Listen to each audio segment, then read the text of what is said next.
유언의 복음 5번째 시간입니다. 좋은 곳에 도착하면 무거워진다라는 제목으로 하나님 말씀 증거하겠습니다. 창세기 49장은 야곱이 12아들을 향한 축복이 담겨 있다고 말씀을 드렸습니다. 오늘은 5번째 아들인 이사갈에 대해서 살피겠습니다. 족보를 다시 한번 보고 시작하겠습니다. 야곱에게는 2아내가 있다고 말씀드렸고 또 2첩이 있다고 말씀을 드렸습니다. 이 레아라는 아내의 6아들이 있었는데 그 중에 5번째 아들인 이사갈에 대해서 살피겠습니다. 지난주에 스불론에 대해서 살폈죠. 이사갈은 누구인가? 스불론과 반대되는 사람입니다. 스불론은 바다를 향해 확장한다, 진출한다 이런 사람이었는데 이사갈은 누구인가? 아주 쉽습니다. 이사갈은 놀고 먹기 좋아하는 사람, 편안한 사람, 그 자리에 있는 거 좋아하는 사람, 그래서 해야 할 일이 있고 나가서 뭔가를 해내야 함에도 불구하고 집에 가만히 틀에박혀서 노는 거 좋아하는 사람, 그런 사람이었습니다. 회사 일을 해도 마찬가지죠. 특별히 다른 일 하기 싫고 내게 월급만 잘 준다면 이 자리에 20년도 30년도 앉아 있는 게 좋습니다. 이런 사람입니다. 목사님 혹시 제 욕하려고 이 이사갈 고르신 거 아닙니까? 저는 지금 순서대로 하고 있고 이사갈의 본문을 왜 우리에게 허락하시는가? 분명히 우리에게도 하나님께서 우리의 이 여러 가지 기질들을 다루시기를 원하시고 이게 야곱 아들들의 족보가 아니라 우리의 삶에 숨겨진 기질들을 사용하시고 또 구원하시는 하나님의 움직임이 담겨 있다는 것입니다. 이와 같이 편안함을 추구하고 또 편하게 살고 싶어하는 우리의 삶을 하나님이 어떻게 움직이시고 또 어떤 영광을 누리도록 하시는지 살피는 시간 갖도록 하겠습니다. 3가지로 나눠서 살피겠습니다. 첫째로 무거운 움직임, 둘째로 무거운 경험, 셋째로 무거운 일어남, 이 3가지로 나눠서 살피겠습니다. 첫째로 살필 것은 무거운 움직임입니다. 이사갈은 누구인가? 쉽게 말하면 놀고 먹기 좋아하는 사람이라는 것입니다. 14절과 15절 한번 보십시오. 이사갈은 양의 우리 사이에 꿇어앉은 건장한 나귀로다. 그는 쉴 곳을 보고 좋게 여기며 토지를 보고 아름답게 여기고 어깨를 내려 짐을 메고 앞지 아래에서 섬기리로다. 양의 우리다. 그 히브리어 번역을 안장이다, 안장주머니이다 이렇게 하는 게 더 낫습니다. 안장주머니를 안고 꿇어 앉아 있는 나귀로 묘사를 하고 있습니다. 그러니까 양쪽에 주머니를 매달고 초지에 그냥 꿇어 앉아 있는 나귀가 쉴 곳만 좋아하고 토지를 보고 여기가 좋다 이런 얘기를 하고 있다는 것입니다. 이게 이사갈의 모습이었다는 거예요. 왜 그러한가? 이사갈의 이 이야기는 지리적인 배경을 좀 알아야 되는데 이 이사갈이 소유하고 있었던 분배받았던 땅이 어떤 곳이었나? 이스라엘 평원이라는 곳인데 이곳이 팔레스타인 지역의 최고의 곡창지대였다는 것입니다. 사진을 한번 보여주십시오. 최근의 그 모습인데 그러니까 이게 한 380km 제곱 정도 돼요. 미터 제곱 정도, 킬로미터 제곱 정도. 그러니까 엄청나게 큰 땅에서 이 팔레스타인 지역은 70%가 사막인 곳입니다. 그런데 여기가 평야예요. 그러니까 여기서 농업이 가능하고 지금도 한 4천억 정도 매년 수출을 하고 있는 곳입니다. 그러니까 굉장히 풍요한 곳이었죠. 내게 할당된 하나님께서 내게 주신 토지가 너무 마음에 들었던 것입니다. 그러니까 굳이 집 밖에 나갈 필요가 없었던 거예요. 나가긴 어딜 나가요? 여기가 제일 좋은데. 집 안에 뭐하러 나갑니까? 집 안에서 모든 거 넷플릭스 보고 먹고 배달의 민족 시켜 먹고 모든 걸 해결할 수 있는데 뭐하러 나갑니까? 어렵게 살 필요가 없었던 사람이었다는 것입니다. 이 이사갈을 통해서 하나님께서는 우리의 삶에 죄로 별로 인식하지 못하고 하나님의 임재를 가로막는다고 생각하지 못하는 우리의 삶의 한 가지 주제를 드러내고 계시는데 그것이 무엇인가? 바로 편안함이라는 것입니다. 편안함이 사실 하나님을 가로막는 우상이 될 수 있다는 거예요. 주변 사람들을 보면 저것은 죄이다, 저것은 하나님이 싫어한다, 분명히 드러나는 것들이 있습니다. 저 사람 분명히 탐욕적이야, 돈을 추구하는 거야, 저거는 쾌락이야, 저거는 음란이야, 저거는 교만이야. 그냥 딱딱 보면 저 사람 참 교만하구만. 이런 죄가 보이는 것들이 있습니다. 그런데 그런 사람들은 막 비난을 하는데 편안하게 자신의 삶을 살아가는 것에 대해서는 스스로도 그렇고 남을 볼 때도 그렇고 이것이 하나님을 가로막고 내가 대적하고 있는가 느끼지 못할 때가 있다는 것입니다. 이 하나님의 주시는 편안함 그 자체가 우상이 되어서 하나님이 인도하시는 방향보다 내가 원하는 이 편안함을 향해 가는 이 삶이 이 하나님을 대적하는 우상이 될 수 있다는 것입니다. 편안하다는 것이 절대 단순히 육체적으로 그냥 편하게 산다라는 것을 뜻하는 것뿐만 아니라 이 시대의 그 삶의 라이프 스타일에 적용하면 이런 말이 될 수 있습니다. 편안함을 좋아한다. 이 말은 이런 거랑 똑같아요. 나는 절대 스트레스 받지 않는 구조로 삶을 디자인할 거야. 그래서 스트레스 받지 않는 그 스트레스 받는 관계가 생기면 무조건 끊어버립니다. 뭐 반대로 다른 걸 얘기하면 사생활을 엄청나게 중요하게 여기는 사람, 뭐 이런 사람들 있죠. 그러니까 내가 원하는 구조, 공간, 스케줄이 있습니다. 이거 누가 침투하면 불같이 화를 내는 사람들이 있다는 거예요. 방해받는 것에 대한 극단적인 민감함. 내가 일을 하고 있는데 옆에서 누가 건드린다거나 자꾸 뭐 못 살게 굴면 못 참는 사람들이 있어요. 왜 그렇습니까? 내가 그 추구하고자 하는 그 내 삶의 스타일은 편안함인데 이 편안함을 가로막는 모든 것은 저리 가라. 내가 편안함을 추구하면서 살겠다. 이것이 하나님 앞에서 우상이 될 수 있다는 것입니다. 아니 목사님, 편안함은 하나님이 주신 거 아닙니까? 그러면 그리스도인들은 다 바쁘게 살아야 되고 뭐 가난하게 살아야 되고 불편하게 살아야 되고 이런 게 하나님이 주신 것입니까? 그렇지 않다는 거예요. 오늘 이사갈의 토지를 누가 주셨습니까? 이게 중요한데 하나님이 이 토지를 주셨다는 거예요. 그러니까 편안한 삶, 평온한 삶, 이거 다 하나님이 원하시는 것입니다. 그런데 그러면 왜 이사갈이 이 편안함이 우상이 될 수 있느냐? 이 편안함의 우상이란 이렇게 우리의 삶에 적용하면 됩니다. 내게 이미 주신 이 좋은 환경 때문에 내게 앞으로 주실 미래를 잃어버리는 것, 이게 편안함이 우상이 된 삶이라는 거예요. 편하게 산다, 하나님을 떠나서 그냥 내가 편안을 추구한다. 이게 무슨 뜻이라고요? 내게 이미 주신 좋은 것 때문에 내게 앞으로 주실, 하나님이 내게 주실 미래를 잃어버리는 것, 이게 바로 이 편안함이 우상이 된 모습이라는 것입니다. 저는 맨날 그 옛날 옛날 연예인들만 계속 이야기를 하는데 개그맨 옥동자로 유명했던 정종철 씨라고 계시지 않습니까? 이분이 뭐 신실한 신앙인이시기도 한데 잘 나갔을 때 얘기입니다. 한참 잘 나갔을 때 너무 그 뭐 생사도 많고 개그 아이디어를 짤 일도 많고 하다 보니까 업무적으로 너무 스트레스를 받았던 거예요. 근데 결혼까지 하고 나니까 아이 셋을 낳고 온갖 바쁜 삶에 시달리다 보니까 나는 무조건 일하고 돈을 번다. 그리고 자녀들은 이제 아내한테 부탁을 하고, 자기가 너무 일적으로 스트레스를 받으니까 유일하게 자신이 뭐 신자이기도 하고 유일하게 자신이 신앙 그 스트레스를 풀 곳을 찾았습니다. 그게 낚시와 골프였다는 거예요. 그러니까 일만 끝나면 이 골프 클럽 메고 골프 치러 가고 낚시하러 다니고 계속 그렇게만 편하게 살았다는 것입니다. 근데 어느 날 집을 나가려고 하는데 그 골프 클럽 그 속에다가 아내가 편지를 하나 넣어놨던 거예요. 편지를 보니까 거의 아내의 유서와 같은 편지가 쓰여 있다는 것입니다. 나 이제 죽고 싶다. 그만 살고 싶다. 알고 보니까 이 아내가 세 자녀를 낳으면서 첫째는 임신 중독증에 걸릴 정도로 힘들었고, 둘째 낳을 때는 또 우울증에 빠지고, 또 셋째 낳을 때도 또 하루 종일 누워 있어야 되는 여러 가지 어려움이 있었다는 거예요.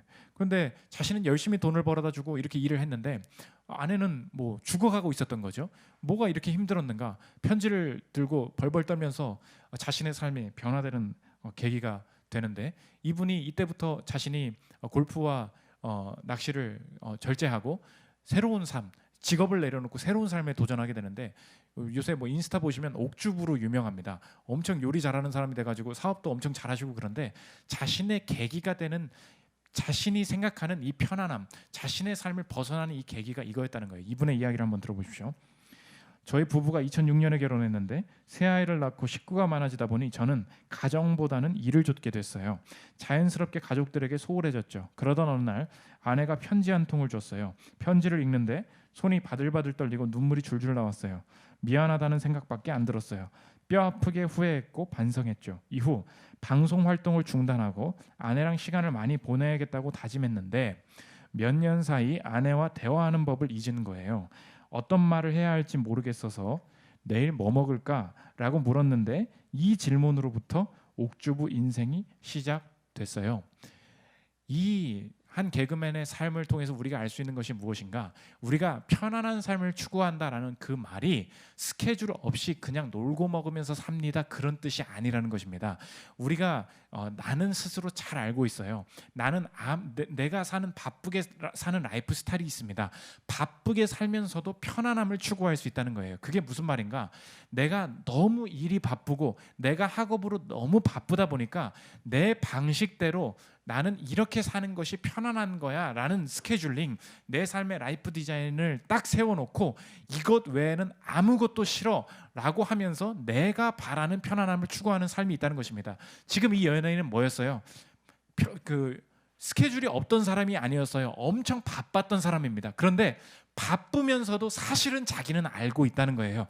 바쁘지만 이거 끝나고 골프 치면 되는 거야. 이거 끝나면 낚시 가면서 이게 내 낙이지. 이 프레임을 딱 짜놓고 모든 다른 나머지는 다 버렸습니다. 그러다 보니까 하나님이 내게 일을 주셨고 성공을 주셨는데 하나님이 내게 앞으로 주실 모든 것을 다 잃어버릴 뻔했어요. 그것이 무엇입니까? 내게 가정도 주셨고 아내도 주셨고 자녀도 주셨는데 내가 바라는 방식대로 스케줄, 내 삶을 디자인하면서 사실은 하나님이 더 많이 주시기를 원했던 모든 것, 미래의 것들이 다 무너질 수 있었다는 것입니다. 보이십니까? 일은 힘들지만 편안하게 산다는 것이 내가 아무리 바빠도 내 방식대로 스케줄링을 하면서 이건 절대 안 할 거야. 이건 버려. 이건 신경 안 써도 돼. 내 방식대로 삶을 살아가면서 하나님이 내게 주실 미래를 잃어버릴 수 있다는 것입니다. 구체적인 우리의 삶의 예를 들어도 마찬가지죠. 한번 질문하겠습니다. 부모, 형제, 부모님은 아무 때나 볼 수 있는 거 아닌가요? 형제, 맨날 싸우기만 하죠. 아무 다 필요 없는 사람들이에요. 알아서 살면 되는 거죠. 그렇게 내가 챙길 필요가 있나요? 그러다가 어느 순간 영원히 부모님을 챙기지 못하는 상황들이 오고요. 부모, 형제의 도움을 받아야 될 때 굉장히 어색해지는 상황이 옵니다. 내게 주실 복이었는데 내가 지금 편안한 것만 신경 쓰다가 내 지금의 감정만 신경 쓰다가 다 잃어버릴 수 있다는 것입니다. 공동체 생활을 평생에 안 해본 사람이 있어요. 20대, 30대가 돼가면서 난 공부할 거고요, 돈 벌 거고요, 이렇게만 살다가 어느 순간 아무것도 모임은 필요 없는 거야. 기도 생활은 필요 없는 거야. 그렇게 30대, 40대 살아가다 보니까요, 친구가 없고요, 동역자가 없고요, 내가 헌신한 게 없으니까 저 사람도 나한테 뭘 헌신해야 될지를 모르고요, 공동체로부터 오는 즐거움을 모두 잃어버리는 이 중년들이 많이 있습니다. 그 반대로 사람 만나기를 지쳐하는 분들도 있어요. 연애를 하고 싶어도 못하는 사람이 있지만 그 반대로 연애를 그냥 안 하고도 내가 너무 내 토지에서 편하게 산 거예요. 그러니까 굳이 연애를 해야 되나요? 굳이 결혼을 해야 되나요? 그러니까 하나님께서는 내 삶 가운데서는 어떤 특별한 만남을 계획하시고 또 하나님께서 원하심에도 불구하고 내가 이게 너무 편하니까 몇 년이 지나도 그냥 혼자 살래요. 이 마음이 너무 굳어져서 하나님의 인도하심을 받지 못할 때가 있다는 것입니다. 이 무거운 우리의 삶의 움직임이 반항심임을 보여주는 한 소설이 있는데 허먼 멜빌이 쓴 책입니다. 짧은 단편인데 필경사 바틀비라는 짧은 소설이 있어요. 이 필경사가 뭐냐? 옛날에는 컴퓨터가 없었으니까 변호사가 업무를 보면 이 변호사가 필기할 거리가 너무 많아서 이 필기를 대신해 주는 직업을 보고 필경사라고 합니다. 그러니까 바틀비라는 필경사가 있었는데 이 변호사가 일이 너무 많아져서 필경사를 채용한 거예요. 바틀비가 입사를 했습니다. 그래서 열심히 일을 너무 잘해서 참 착한 사람이다 하고 있는데 어느 날 이제 이 기본적인 업무 외에 추가적으로 할 업무가 있지 않습니까? 그래서 이 친구한테 바틀비한테 물어봅니다. 이제 와가지고 필기 다 했으면 나랑 이제 진짜 필기를 잘했는지 대조를 한번 해봅시다. 그랬더니 이 바틀비가 이상한 대답을 하는 거예요. 이게 이 소설의 주제인데 들어보십시오. 안 하는 편을 택하겠습니다. 영어로 보면 I would prefer not to. 안 하는 게 좋겠습니다. 안 하는 편을 택했습니다. 이 말을 하는 거예요. 아니 이 사람 왜 이러나? 내가 당신을 고용한 거야. 당신 이 말 하세요. 이 일 해야 돼요. 그랬더니 안 하는 편을 안 하는 게 좋을 것 같은데요. 그러는 거예요. 그래서 주말에 좀 어려운 일이 있었나 보다. 그래도 남에게 폐를 끼치는 사람은 아니고 좀 상처가 있나 보다 하고 그렇게 좀 용서를 해줬어요. 그런데 다음 날 또 다른 일을 시키려고 그러니까 이 얘기가 계속 나와요. 소설 얘기가 점점 이상해져요. 안 하는 편을 택하겠습니다. 이 얘기만 계속 나와요. 그래서 당신 뭐 하는 사람이야? 쫓아냈어요. 복도 밖에 나가. 그랬더니 복도 앞에 계단에 쪼그리고 앉아서 나가는 거예요. 밖으로 가라고 그랬더니 또 이 얘기를 하는 거예요. 안 하는 편을 택하겠습니다. 또 그러는 거예요. 이제 정신 나갔나? 혹시 집이 없어서 그러냐고? 그럼 우리 집으로 들어주겠다고 우리 집에서 같이 살자고 그랬더니 그 대답에 또 안 하는 편을 택하겠습니다. 또 그러는 거예요. 진짜 얘 돌았구나. 그래서 이 신고해가지고 교도소에 들어가게 됩니다. 교도소에 들어가서 불쌍해서 사식이나 먹어라. 밥이나 한번 넣어줬어요. 밥을 잘 넣어줬나 하고 봤더니 어느 날 가봤더니 이 사람이 굶어 죽어 있다는 거예요. 교도관한테 얘 왜 죽었냐 그랬더니 아니 밥을 넣어줬는데 그 사람이 대답하더라는 거예요. 안 먹는 편을 택하겠습니다. 그러더니 굶어 죽었다. 이게 소설의 끝이에요. 엄청 짧은 소설이에요. 이게 끝이에요. 도대체 이게 왜 이 소설이 왜 이렇게 돼 있나? 이 그 소설의 화자가 이 변호사, 이 고용한 사람을 화나게 하는 방식을 이렇게 한 문장으로 표현합니다. 들어보십시오. 수동적 저항만큼 성실한 사람을 화나게 하는 것은 없다. 이거라는 거예요. 우리의 삶이 하나님이 시키신 일 다 하는 것 같고요. 내가 어떤 죄도 지지 않고 사는 것 같고요. 다른 사람보다 성실하고 다른 사람보다는 내가 잘 살고 있는 것 같지만 하나님 앞에서 교만이요. 하나님 앞에서 전혀 하나님의 임재를 누리지 못하는 삶을 살 수 있는 그 길이 무엇인가? 수동적 저항만큼 성실한 사람, 성실한 존재죠. 하나님을 화나게 만드는 것이 없을 수 있다는 것입니다. 그래서 교회 오래 다니다 보면 교회 들어올 때부터 보이지 않는 팻말이 여기 써 있는 사람들이 많이 있어요. 여러분도 교회 다녀보면 이 팻말을 들고 들어보는 게 보입니다. 나한테 절대 리더하라고 시키지 마시오. 이렇게 딱 써 있어요. 내 여자친구 문제에 대해서는 오늘 팀 모임에 할 생각이랑 하지를 마시오. 이게 다 써 있어요. 내 삶에 오늘 예배 드리고 바로 나가려고 하는데 나를 붙잡지 마시오. 다 써 있다고요. 왜 그런지 아십니까? 삶의 패턴이 이스라엘 평원에 사는 사람이랑 똑같아요. 굳이 죄를 짓진 않아요. 그런데 하나님이 나를 움직이시려고 함에도 불구하고 결코 원하지 않는 이 수동적인 저항이 사실 내 삶에 당면하게 될 모든 미래를 다 무너뜨리게 될 수 있다는 것입니다. 이게 이사갈의 모습이었다는 거예요.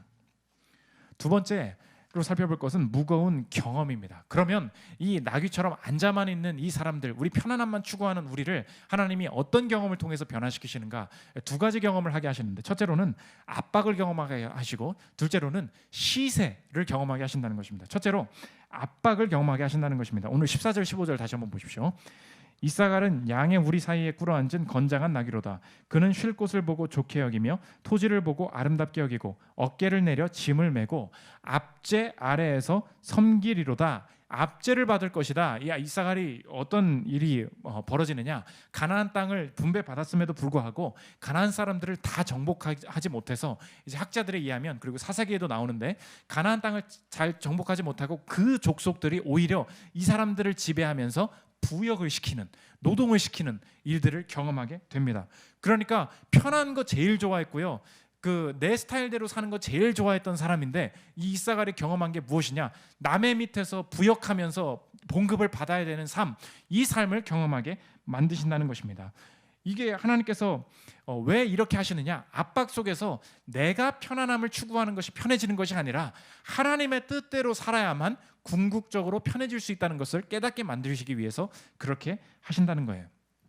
이 지역에 살았던 대표적인 이 한 여자의 스토리가 나오는데, 성경을 많이 읽으신 분은 알 것입니다. 이사갈 지파에 소속된 지명 중에 수넴이라는 곳이 있었어요. 수넴하면 누가 떠오릅니까? 수넴 여인이라는 분이 계시죠. 이 성경에 수넴 여인이 나오는데 이 여자는 어떤 여자인가? 이 이사갈 지파, 이스라엘 평원에 살았던 사람이니까 어떤 여자였겠어요? 아주 부자였습니다. 그런데 이 여자는 신앙생활을 아주 잘했어요. 이 지역을 지나가는 엘리사라는 선지자가 있었는데, 선지자가 자신의 집에 들를 때마다 먹을 것 주고 헌금하고 자신의 그 삶으로 잘 섬기면서 신앙생활을 잘 해왔던 사람입니다. 그래서 열왕기하 4장 8절에 이 여자 부자였어, 이렇게 말합니다. 들어보십시오. 하루는 엘리사가 수넴에 이르렀더니 거기에 한 귀한 여인이 그를 간권하여 음식을 먹게 하였으므로 엘리사가 그곳을 지날 때마다 음식을 먹으러 그리로 들어갔더라. 귀한 여인이다. 영어로 보면 wealthy woman이에요. 진짜 돈 많은 여자다. 여러분도 교회 다니다 보면, 우리 교회는 그런 분들은 없는 것 같은데 그런 분들이 가끔 어느 교회에 있으실 때가 있습니다. 가난해서 남을 돕지도 못하고 내 입에 풀칠하기도 바쁜 사람인데 어느 순간 이 사람 딱 만나보면요, 저 사람은 신앙생활도 잘하고 목사님들과도 친하게 지내고 주변 사람에도 나누는데 아무리 헌금해도 돈이 남고요, 아무리 교회에만 있어도 시간이 남아요. 그런 사람들이 있어요. 야, 저 어떻게 돈이 저렇게 남을 수 있나? 그러니까 선교를 가도 뭐 다 챙겨주겠다 그러고요. 아무리 헌금해도 돈이 남고 아무리 시간을 써도 시간이 남아요. 그런 사람이었다는 것입니다. 그런데 이 여자가 그랬다는 거예요. 왜? 이스라엘 평원에 살았으니까 돈이 넘쳐나는 것입니다. 그래서 엘리사를 섬겨도 여유가 있는 거예요. 이 사람의 문제가 있었는데 남편이 늙고 아들이 없었어요. 그런데 하나님까지 잘 섬기다 보니까 복이 또 굴러 들어오는 거예요. 엘리사를 잘 섬겼더니 엘리사가 뭐라 그러냐? 너 내년에 아들까지 갖게 될 거야. 이거 봐요. 모든 문제가 여유롭게 너무 잘 해결이 되는 거예요. 그런데 이 여인에게 돌발적인 문제가 하나 발생하는데, 야, 진짜 아들 문제까지 탁탁 편안하게 잘 해결되네 라고 하고 있었는데, 어느 날 이스라엘이 농업지대라고 했잖아요. 그러니까 떼양볕 비칠 거 아닙니까? 어느 날 아들이랑 밭일을 하고 있는데 아들이 와서 엄마 머리 아파 그러더니 돌연사 해버리는 거예요. 열왕기하 4장 18절부터 한번 보십시오. 그 아이가 자라매 하루는 추수꾼들에게 나가서 그의 아버지에게 이르렀더니 그의 아버지에게 이르되 내 머리야 내 머리야 하는지라. 그의 아버지가 사원에게 말하여 그의 어머니에게로 달려가라 하매 곧 어머니에게로 달려갔더니 낮까지 어머니의 무릎에 앉아 있다가 죽은지라. 내가 하나님 때문에 문제 해결한 이 아들인데 그냥 엄마 머리 아파 하더니 확 죽어버린 거예요. 수넴 여인의 한 번도 경험하지 못했던 삶의 압박감을 경험하게 됩니다. 이 수넴 여인은 절대 자신의 엉덩이가 먼저 움직이지 않던 사람이었어요. 엘리사가 직접 오라는 거예요. 그러면 여유 있게 내가 헌금도 하고 남들보다 훨씬 더 잘 섬길 테니까 나는 가만히 앉아 있고 엘리사가 지나갈 때마다 내가 평안함 속에서 이를 섬겼던 사람입니다. 그래서 이 사람이 어떻게 신앙생활을 했느냐? 저렇게 경박스럽게 신앙생활하는 사람, 저렇게 뭐가 취업이 되니 안 되니, 돈이 있니 없니 애걸복걸하면서 하나님 앞에 기도하러 뭐 새벽에 나오고 이런 사람들, 신앙생활은 이 시대에는 그렇게 경박스럽게 하는 거 아니야. 퀄리티가 있어야지. 고급스럽게 노블하게 사는 게 하나님께서 원하시는 삶이야. 이렇게 편안함의 우상, 부유함의 우상에 빠져서 편안함만 지켜질 수 있다면 모든 것들을 자신이 돈도 내어놓고 뭐 이렇게 조건적으로 신앙생활을 하는 사람이었어요. 그런데 아들이 그런 삶의 압박감을 전혀 느껴보지 않은 사람이었는데 아들이 돌연사를 하자 이 사람의 움직임이 변화되더라는 것을 본문이 보여주고 있는데, 자신의 자리를 절대 뜨지 않았던 사람인데 이 사람이 이 아들을 살리러 어떻게 움직이는지 4장 24절부터 한번 보십시오. 이에 나귀의 안장을 지우고 자기 사원에게 이르되 몰고 가라. 내가 말하지 아니하거든 나를 위하여 달려가기를 멈추지 말라 하고 드디어 갈멜산으로 가서 하나님의 사람에게로 나아가니라. 엘리사가 오면 좋은 음식 뷔페 시켜서 주는 사람이었어요. 그런데 이 아들이 결국 살아요. 이 아들이 살 때 이 수넴 여인이 어떻게 하느냐? 엘리사 앞에 무릎 꿇고 절하면서 뒤에 인사하고 나옵니다. 이게 변화라는 거예요. 하나님이 아들 가지고 장난치신 게 아니었어요. 이 수넴 여인이 빠지고 있던 함정에서 벗어나기를 원하셨던 거였어요. 수넴 여인이 빠졌던 함정이 무엇입니까? 하나님이 이미 주신 좋은 것 때문에 하나님께서 주실 모든 미래를 잊어버리고 있었던 이 무거워진 엉덩이를 박차고 일어나게 만드시기 위해서 압박 속에 놓이게 하실 때가 있다는 것입니다. 저 여러분 마찬가지예요. 하나님이 여러분을 왜 누르십니까? 왜 시간에 쫓기게 하시고, 왜 재정에 쫓기게 하시고, 왜 어떤 관계 속에서, 업무 속에서 어떤 실수를 하게 하시고, 뭔가 내가 일을 그르치게 만드시고, 성과에 쫓기게 하시고, 이도 저도 안 되는 압박 가운데 처하게 하시는 이유가 무엇입니까? 내가 지난날의 과거의 죄 때문에? 그게 아니라는 거예요. 압박 자체가 구원이고 압박 자체가 복이라는 것입니다. 그렇게 해석하면 뭐예요? 이 압박 속에는 언제나 하나님께서 나만 아는, 내게 원하시는 새로운 움직임이 있다는 것을, 그 새로운 움직임을 발견하기를 원하신다는 것을 언제나 깨닫게 된다는 것입니다. 그래서 그 말씀에 따른 적극적인 움직임이 회복되는 것, 그게 내가 편안해지는 길이고 내가 사는 길임을 알게 된다는 거예요. 우리 교회에 점점 홀로 기도하러 오시는 분들이 늘어나고 있습니다. 코로나 때문에 집단적으로 기도를 하지 못하잖아요. 그런데 지금까지는 뭐 교회에서 기도를 안 시키니까, 내가 굳이 기도해 본 적이 없으니까, 내가 목사는 아니잖아, 이런 얘기를 하면서 편하게 살고 있었는데, 점점 마음속에 오는 압박이 뭐냐? 기도를 하기는 해야 되는데, 이 문제도 사실 기도해야 될 문제인데, 시간이 얼마 없는데, 이거 고민하면서 결정을 해야 될 문제인데, 그러다가 제가 기도를 권면하고 하다 보니까 사람을 높일 수 없지만 이번 주에도 많이 왔어요. 최성민도 오고 장재민도 오고 이것저것 많이 왔어요. 이진도 오고 김동진 다 말하는데 여러 사람이 옵니다. 왜 그런지 아십니까? 하나님께서 이끄시는 움직임을 느낀 거예요. 하나님이 더 이상 이렇게 있으면 안 된다, 자기가 알아요. 그래서 하나님이 새로운 움직임 가운데 행하게 하실 때가 있다는 것입니다. 기도뿐만이 아니죠. 어느 순간 깨닫게 됩니다. 하나님이 이 직장에서 저 사람한테 다시 말 걸기를 원하신다. 우리 부모 내가 이 방식대로 다시 챙기기를 원하신다. 하나님이 저 사람을 위해서 시간을 내기를 원하시는구나. 내 편안함 안에 있었는데 내 눌리는 이 압박 속에서 다시 하나님이 움직이게 만드시는 영역이 분명히 있다는 것입니다. 그게 압박의 목적이라는 거예요. 두 번째, 시세를 깨닫게 하신다는 것입니다. 그러면 이사갈은 이제 하나님께서 움직이게 만드셨으니까 넌 이제 평생 못 앉고 열심히 돌아다니면서 일하면서 살게 될 거야, 이런 얘기가 나와야 되잖아요. 그런데 이사갈이 좋아하는 기질이 뭐랬어요? 놀고 먹는 거 좋아한다 그랬잖아요. 편안한 거 좋아한다 그랬잖아요. 그런 거 다 없어질 줄 알았는데 아니야. 너 가만히 앉아있는 거 기뻐해라. 너 가만히 앉아있는 그걸로 쓰임받게 될 거야, 말을 한다는 것입니다. 모세의 축복이 신명기에 또 나온다 그랬죠. 신명기 33장에 보면 이사갈을 향해서 이렇게 축복합니다. 들어보십시오.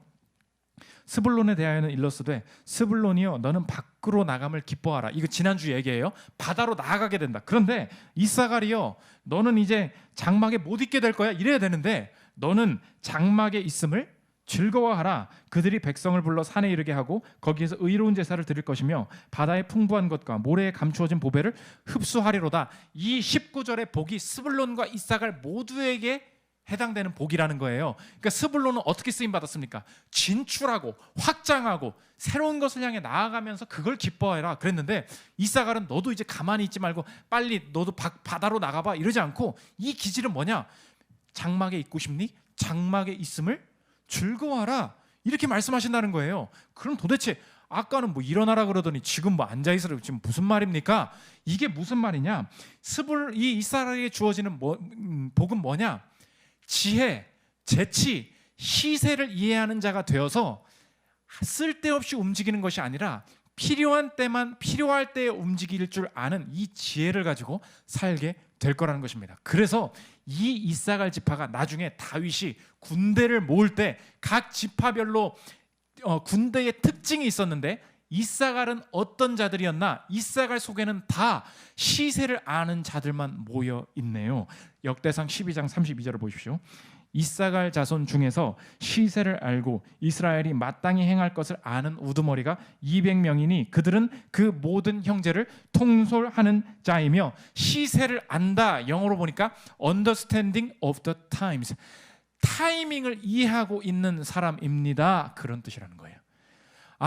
이사갈이 게으르게 살았으니까 하나님이 이제 그냥 세상적인 자기개발적인 방식으로 너 이제 잠 좀 그만 자고 일 좀 해, 그런 식으로 하나님이 이끄시는 줄 알았는데, 하나님께서 주시는 복은 편안함이란 무엇인가? 그냥 게으르게 사는 것도 아니요, 그냥 무조건 열심히 사는 것도 아니요, understanding of the times, 내가 지금 무엇을 해야 되는지를 정확히 이해하게 하심을 통해서 내가 쓸데없이 많은 움직임을 가지고 살지 않아도 필요한 때 그 말을 함으로, 필요한 때 그 사람을 만남으로, 필요한 때만 공격함으로 편하게 살게 만들어 주신다는 것입니다. 그러니까 다윗한테 얘기했겠죠. 이사갈 군대가 얘기해 주는 거예요. 얘네들은 앞에서 돌쇠처럼 싸우는 지파들도 있었겠지만 이사갈은 이런 애들이었어요. 지금 치면 이깁니다, 그 얘기 한마디 해주는 거예요. 지금은 공격하면 안 됩니다, 그 얘기 한마디 해준 거예요. 그래서 그 다윗 군대 전체가 살았다는 것입니까? 이게 하나님 앞에서의 거듭난 편안함이라는 거예요. 여러분이 추구하는 편안함이 무엇입니까? 그냥 나는 편하게 사는 거, 그냥 열심히 사는 거, 이게 아니라는 거예요. 거듭난 편안함이 뭐라고요? 재치와 지혜가 생긴 거예요. Understanding of the times, 타이밍을 이해하는 거예요. 그러니까 지금은 내가 지금 열심히 해야 될 때야. 지금은 내가 빠져줘야 될 때야. 그걸 이해하니까 그렇게 살았더니 나중에 편해지는 거예요. 그걸 경험하게 하신다는 것입니다. 보십시오. 지금은 열심히 돈을 벌고 있었어요. 그런데 시세를 이해했습니다. 지금은 돈을 벌 때가 아니라 내가 지금 공부를 더 해야 될 때야. 아니야. 지금은 내가 아이들이랑 더 놀아줘야 될 때야. 그렇게 살았더니 가정이 다 살아요. 내 삶이 더 풍성해진다는 것입니다. 지금은 아니야. 우리 아내와 남편이 둘 다 열심히 일해야 될 때야. 그때서 열심히 일을 하기도 해요. 아니야. 지금은 이 사람을 꼭 따로 만나서 밥을 한번 사줘야 될 때야. 타이밍을 이해해요. 그래서 제가 듣는 소식 중에 참 감사한 게 목사가 신방을 하고 챙겨야 되는데 어느 날 힘든 일을 당한 성도들 이런 소식을 들려옵니다. 그런데 어떤 성도가 말도 안 해. 부탁을 따로 한 것도 아닌데 따로 만나서 밥을 사주고 따로 위로를 하면서 그 성도가 살아나는 모습들을 제가 듣게 될 때 너무 감사해요. 왜 그렇습니까? 그 사람한테는 시세를 아는 거예요. 저 사람 지금 위로해야 된다는 거. 바로 살아나게 되는 게 있다는 것입니다. 지금 젊은 분들도 꼭 기억하십시오. 뭐 구체적으로 더 적용하면 마찬가지죠. 취업할 때도 마찬가지입니다. 취업은 누가 대장이에요? 취업의 대장이 누구입니까? 나이 어린 사람이 대장이에요. 그걸 꼭 잊지 말라는 거예요. 주변에서 막 이걸 이것저것 준비해야 되고 이것도 경험해야 되고 저것도 경험해야 되고 요즘은 신입사원들한테 물어본다면서요. 신입사원인데 왜 경력이 없냐고 이렇게 물어본다면서요. 경력 있는 사람들만 뽑다 보니까 유머를 지금 이해 못하고 계십니까? 신입사원인데 왜 경력이 당연히 없지 이렇게 말하는 시대잖아요. 그러니까 어렸을 때 하나님께서 시간을 이해해야 되는 게 뭐냐, 사람들이 경력 있는 사람을 뽑을 것 같죠. 나이를 먹었으니까 경력 있는 사람을 뽑는 거예요. 어렸을 때 조금의 기회라도 있으면 들어가야 된다는 것입니다. 나이가 대장이에요. 지금 취업을 걱정하고 또 나이가 있으신 분들을 무슨 뭐 잘못 살았다 그런 얘기를 하는 게 아니고 지금 기회가 남아있는 분들, 먼저 깨달아야 될 분들한테 지금 이야기를 해줘야죠. 당연히 망하지 않도록 해줘야죠. 이게 중요하다는 것입니다. 임신도 마찬가지예요. 저희 가정도 그런 어려움을 겪고 있고 우리 교회도 그런 어려움을 겪는 분들이 많아요. 임신이 쉽게 되지 않습니다. 그리고 그게 저주가 아니에요. 각자 가정을 향한 하나님의 인도하심이 분명히 있습니다. 그걸 그대로 인정하면서 나이가 적거나 아직 결혼을 안 하신 분들은 꼭 기억하라고요. 임신을 결정짓는 최고의 임신의 확률을 높이는 최고의 요소가 뭐예요? 최근에도 연구 결과가 나왔죠. 여자의 나이예요. 그거밖에 없다고. 그냥 빨리 하면 되고 아니면 또 힘들어지고 그거밖에 없다는 거예요. 그러면 이 시대에 뭐예요? 젊음을 나 그냥 뭐 내가 원할 때 결혼할 거고요. 내가 원할 때 그냥 뭐 가정 이룰 거예요. 그게 마음대로 되냐고요. 젊음을 편안할 때에 남겨두면 안 된다는 것입니다. 제가 결혼할 때 생각인데 제가 결혼을 어디서 했을 것 같아요. 제가 결혼을 압구정에서 했어요. 그러면 저 목사 돈이 많나 보네 뭐 이러지 않습니까? 근데 그때 돈이 없었거든요. 근데 하나님께서 저를 인도하신 게 뭐냐? 시세를 깨닫게 하셨어요. 결혼식장을 가봤는데 엄청 비싸고 뭐 대관료가 없냐고, 꽃이 얼마 가냐고, 서울시 뭐 청와대 앞에서 뭐 공짜로 해준다는데 가봤더니 그 다 사기야. 갔더니 그 장소만 공짜고 꽃은 이 업체에서 해야 되고 음식은 이 업체에서 다 수백만 원씩 불러. 그래서 다 결혼하려고 보더니 500만 원 이상은 들게, 그 식 하나 하는 데만 500 이상 들게 생겼더라고요. 그 돈도 없는데 어떻게 하냐. 근데 하나님이 시세를 깨닫게 하셨어요. 자꾸 우리 사모님이 갑자기 압구정을 가고, 압구정은 비싸다니까 갔어요. 그랬더니 어서 오시래. 그러더니 결혼식만 하시래. 아무 돈도 받지 않겠대요. 뭐 압구정에서 아무 돈도 안 받아요. 알고 보니까 그럼 저희가 7월에 결혼을 하려고 했거든요. 그러니까 7월에 이때 양볕에 누가 결혼식에 오겠냐. 그리고 7월은 장마 아닙니까? 그 폭풍우가 치는데 누가 결혼식에 오겠냐. 그래서 아무도 그 예약을 안 잡아놓은 거예요. 그래서 저희 혹시 앞뒤에 예약 없는, 앞뒤에 아무도 없으니까 여유롭게 편하게 하시라는 거예요. 그래서 아무 돈도 내지 않고 그냥 했어요. 대신 그 사모님이랑 서약을 했어요. 폭풍우가 몰아칠 때 결혼을 해도 기쁨으로 받아들이기도 한다. 그것만 확인이 되면 우리 그냥 이거 계약하자. 하겠냐? 괜찮대. 비가 와도 괜찮대. 드레스가 다 젖어도 괜찮대. 그럼 그렇게 하기로 하자. 그 동의 하나만 받고 했는데 아무 돈도 안 들었어요. 보십시오. 시세예요, 시세. 여러분 지금 이 시대의 문화도 마찬가지예요. 집이 없다, 취업이 안 된다, 내가 지금 나이가 그러니까 뭐 지금 목사님 젊은 얘기만 하니까 그럼 나이 많은 사람은 어떻게 하라는, 마찬가지라고요. 하나님이 내 가정과 내 나이와 지금 이 처한 재정 상황 속에서 어떻게 미래를 뚫고 나가기를 원하십니까? 할 때 하나님, understanding of the times, 시세를 이해하는 마음 주십시오. 내가 그 길을 걷기를 원합니다. 여러분, 그 사모함이 있으십니까? 여러분한테 하나님이 그 사모함 가지고 그 길 걸을 때 사람들이 안 된다고 말하는 곳에서 내 삶의 독특한 열매와 뚫고 나갈 수 있는 돌파구가 열리게 될 거라는 것입니다. 마지막 세 번째, 무거운 일어남입니다. 어떻게 우리의 삶에 하기 싫어하고 하기 싫은 거 안 해본 거 안 하고 싶어하고 이 편안함의 우상에 빠져있는 우리의 삶이 어떻게 자리를 박차고 일어날 수 있는가? 의지를 가지고 한번 해보십시오. 그렇게 안 된다는 거예요. 우리의 삶이 언제 자발적인 마음으로 일어날 수 있느냐? 우리를 위하여 자리를 박차고 일어나신 분을 보면 알 수 있다는 것입니다. 풍요의 땅에서 결코 우리의 삶에 일어나실 필요가 없으신 분이 이 땅에 오셔서 예수 그리스도께서 하신 일이 무엇인가? 결코 움직이실 필요가 없으신 분이었는데 우리가 하나님 나라를 얻지 못하고 이 땅 가운데 주님이 주실 미래를 얻지 못할 우리를 보시고 이 땅 가운데 찾아오셔서 하신 일이 무엇인가? 겟세마네 동산에서 마지막에 하나님께서 기도하시고 이제 예수를 반역자로 프레임을 씌워서 체포하려고 이 배신자들이 이 당국에서 군대를 모아서 이 예수 그리스도를 체포하러 오는 그 순간에 기도가 끝나자마자 이제 마지막 움직임을 하셔야 되는 순간이 왔어요. 이제 체포 당해야 되고 이제 질질 십자가 꿇으면서 가장 힘든 길, 굳이 가고 싶지 않은 길 가셔야 되는 순간에 기도가 끝나자마자 예수님께서 제자들에게 하신 말씀이 마가복음 14장 41절에 이렇게 기록되어 있습니다. 세 번째 오사 그들에게 이르시되 이제는 자고 쉬라. 그만 되었다. 때가 왔도다. 보라, 인자가 죄인의 손에 팔리느니라. 그 다음 뭐라 그러십니까? 일어나라, 함께 가자. 보라, 나를 파는 자가 가까이 왔느니라. 나 진짜 가기 싫다 말하지 않으시고 정말 무거웠던 움직임 그 순간에 기도를 마치자마자 하신 말이 무엇이냐? 영어로 Rise, 일어나자. Let us go, 같이 가자. 어디로 가자는 거예요?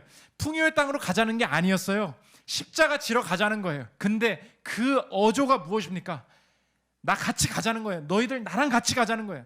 담대함과 이 자신감이 어디서 나왔습니까? 주님이 이 무거운 엉덩이를 들고 일어나신 이유가 뭐예요? 우리를 향한 사랑, 우리를 다시 건지고자 하는 그 마음, 그 하나 때문에 이 무거운 가운데도 움직임이 가능하셨다는 것입니다. 그러므로 가장 무거울 때 우리를 위하여 움직여 주셨던 그 존재를 볼 때만 우리도 알 수 있겠다. 가장 무거웠던 부담감을 그 부담감보다 우리를 향한 사랑이 더 크셔서 주님이 움직이신 덕분에 우리의 삶에 가장 무거운 문제가 해결되었다. 나의 죄의 무게, 나의 죽음의 문제가 주님이 움직이신 덕분에 해결되었다면 이 땅에 내 남은 삶도 이제 다시 해석되겠다.